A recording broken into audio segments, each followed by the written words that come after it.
महिन्याभरापूर्वी बातमी आली होती की चीन भारताच्या अरुणाचल प्रदेशमध्ये 60 किलोमीटर पर्यंत आत घुसलाय. अरुणाचल प्रदेशच्या स्थानिक नाह ट्राइबनं हा दावा केला होता. या संदर्भातले अनेक व्हिडिओजही सोशल मीडियावर व्हायरल झाले होते. मात्र भारतीय सैन्यानं हे सगळे दावे फेटाळून लावले. सैन्यानं एक निवेदन जाहीर करून अरुणाचल प्रदेशमध्ये चीननं कुठलीही घुसखोरी केली नाही हे स्पष्ट केलं.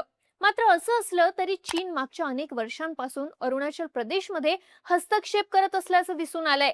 2017 पासून चीननं भारताच्या ताब्यातला 100 पेक्षा जास्त ठिकाणांची नावं आपल्या नकाशावर दाखवली आहेत. एवढंच नाही तर आंतरराष्ट्रीय पातळीवरही चीन अरुणाचल प्रदेशचा भाग आपला असल्याचा दावा सातत्यानं करतो.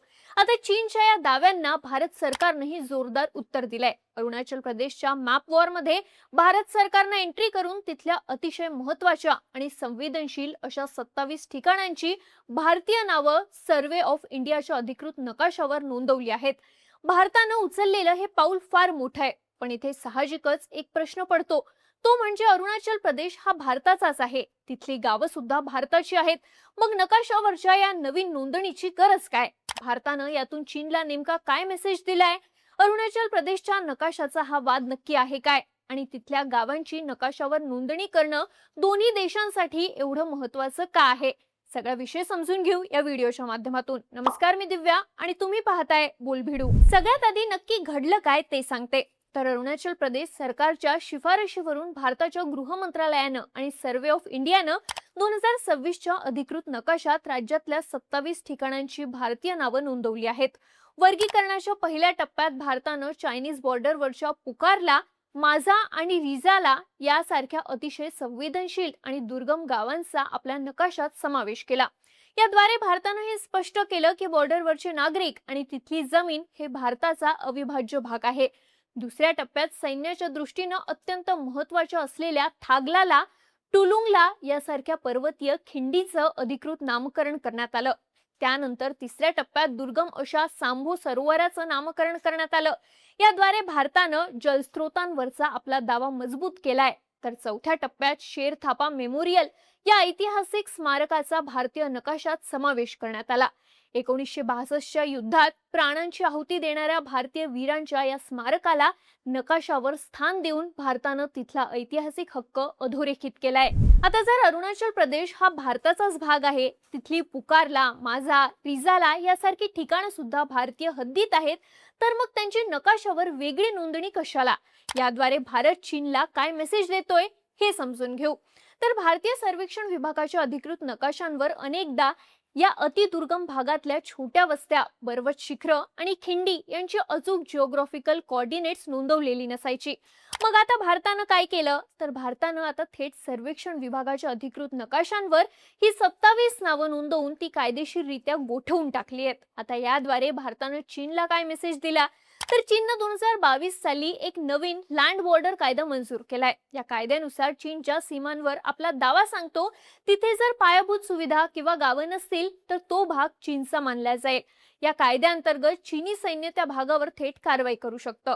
चीनच्या याच कायद्याला उत्तर देण्यासाठी भारतानं आपल्या सीमावर्ती गावांची, अगदी छोट्या वस्त्यांची आणि शिखरांची अचूक डिजिटल नोंदणी केली आहे. यामुळे आंतरराष्ट्रीय कायद्यानुसार हा भाग विवादित नसून तो प्रमाणित भारतीय भूभाग असल्याचे कायदेशीर पुरावे तयार होतात. एवढंच नाही तर आज जगभरात कोणत्याही देशाची, प्रदेशाची माहिती घेण्यासाठी गुगल मॅप्स, ॲपल मॅप्स इत्यादींचा वापर केला जातो. आता समजा अरुणाचल प्रदेशातल्या दुर्गम ठिकाणांची भारतीय नकाशात नोंदच नसेल आणि त्या भागांना चीननं आपल्या भाषेतील नावं दिली असतील, तर गुगल मॅप्सवर त्या ठिकाणांची चायनीज नावं दिसतील. थोडक्यात तो भाग चीनचा आहे असा मेसेज जगभरात जाईल. आता भारत सरकारनं यालाच काउंटर केलंय. भारतानं या ठिकाणांची आपल्या नकाशात अधिकृत नोंदणी केली. गुगल सारख्या जागतिक कंपन्यांना भारताचा अधिकृत डेटा वापरणं बंधनकारक आहे. म्हणजेच काय? तर या ठिकाणांची नकाशात नोंदणी करून भारतानं आंतरराष्ट्रीय पातळीवरचा आपला दावा आणखी मजबूत केलाय. मुळात चीन हा असा देश आहे जो थेट युद्ध न करता अतिक्रमणासाठी ग्रे झोन पद्धत वापरतो. म्हणजे तो सुरुवातीला सीमावर्ती भागात आपले गुराखी पाठवतो, मग तिथे तात्पुरते शेड बांधतो आणि नंतर नकाशामध्ये ते नाव चीनी दाखवून त्यावर आपला ताबा सांगतो. चीनच्या या धोरणाला लष्करी भाषेत सलामी स्लायसिंग असं म्हटलं जातं. सलामी स्लायसिंग म्हणजे अत्यंत सावकाशपणे थोडी थोडी जमीन आधी कागदावर आणि नकाशावर स्वतःची दाखवायची, त्यानंतर हळूहळू आंतरराष्ट्रीय मीडिया आणि डिजिटल प्लॅटफॉर्मवर तीच नावं प्रचलित करायची. कालांतरानं हा भाग ऐतिहासिकदृष्ट्या आमचाच आहे असा दावा ठोकून तो भूभाग बळकावण्याचा प्रयत्न करायचा. ही चीनची सुरुवातीपासूनची स्ट्रॅटेजी राहिली आहे. आता भारतानं अरुणाचल प्रदेश मधल्या प्रत्येक संवेदनशील वस्त्यांची आणि टेकड्यांची अधिकृत नोंदणी केली आहे. यामुळे काय होईल तर समजा भविष्यात चीनी सैन्यानं इथल्या भारतीय गुराख्यांना किंवा नागरिकांना अडवण्याचा प्रयत्न केला तर चीननंच आमच्या नोंदणीकृत हद्दीत घुसखोरी केली असं भारत आंतरराष्ट्रीय स्तरावर पुराव्यासहित सिद्ध करू शकतो. भारताच्या या दाव्याला अधिकृत नकाशामुळे बळ मिळेल. त्यामुळेच ही 27 ठिकाणं भारतीय हद्दीत दाखवणं एवढं महत्वाचं आहे. खरं तर चीननं 2017 पासून सातत्यानं भारताच्या अरुणाचल प्रदेशावरती आपला दावा सांगायला सुरुवात केली आहे. 2017 मध्ये तिबेटी बौद्ध धर्मगुरू दलाई लामा यांनी अरुणाचल प्रदेशच्या तवांग मठाला भेट दिली होती. यानंतर चीनने या भेटीला राजकीय स्वरूप देत पहिल्यांदा अरुणाचल प्रदेशातल्या 6 महत्त्वाच्या ठिकाणांची नावं चीनी भाषेत जाहीर करून स्वतःच्या नकाशावर दाखवली. चीनच्या सरकारनं अधिकृतपणे रोमन, चीनी आणि तिबेटी लिपीत ही नावं बदलली होती. चीन इथेच थांबला नाही. 2021 मध्ये त्यानं पुन्हा तब्बल 15 ठिकाणांची नावं बदलून नवीन यादी जाहीर केली. पुढे 2023 मध्ये चीनने अरुणाचल प्रदेशातल्या आणखी 11 ठिकाणांची नावं आपल्या नकाशावर दाखवून तिसरी यादी जाहीर केली. यानंतर 2024 मध्ये भारताने या सीमावर्ती भागात सेला बोगद्याचं उद्घाटन केलं. तेव्हा त्याला उत्तर देण्यासाठी चीननं आणखी 30 ठिकाणांची नवीन चीनी नावं जाहीर केली.